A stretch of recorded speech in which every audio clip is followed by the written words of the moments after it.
So this week we're focusing on preparing students for the clinical environment before they actually get there. And we predominantly do that through simulation.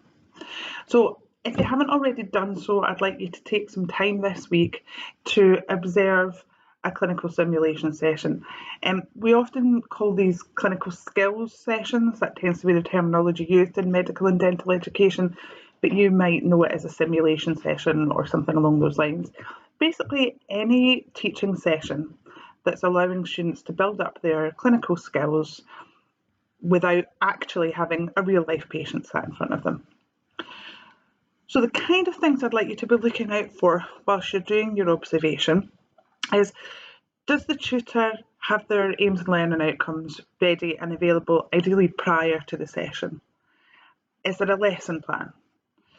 Is that lesson plan available to the students, or was that not appropriate in that setting, and if so, why?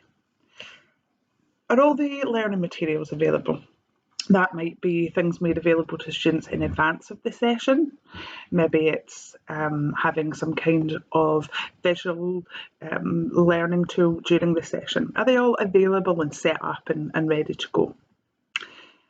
Are the students aware of what's expected of them and what's going to be achieved by the end of the session? And that will often come down to linking with learning outcomes.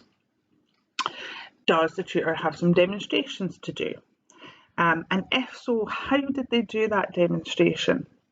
How did they go about it? How did they make sure all the students could see? And are the students really clear before they have the opportunity to practice themselves what it is that they're trying to achieve?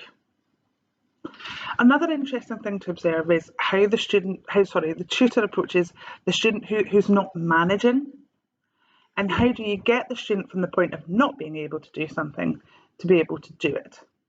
And does it matter very much if they're not really good at the beginning, as long as they get it at the end? Are they going to be criticised for not being very good at something?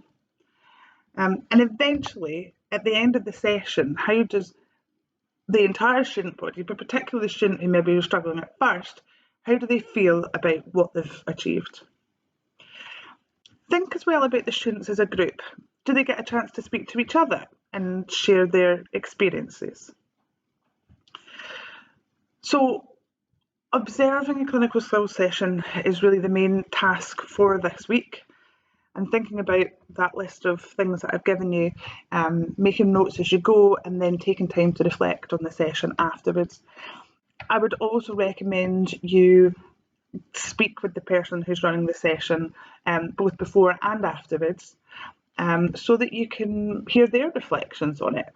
Even the most experienced educator after a session will oftentimes think, oh, that could have gone better because A, B, and C.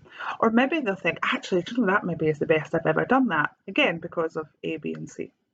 So take some time to have discussions with the person delivering the session, as well as having your own reflections and comments on it.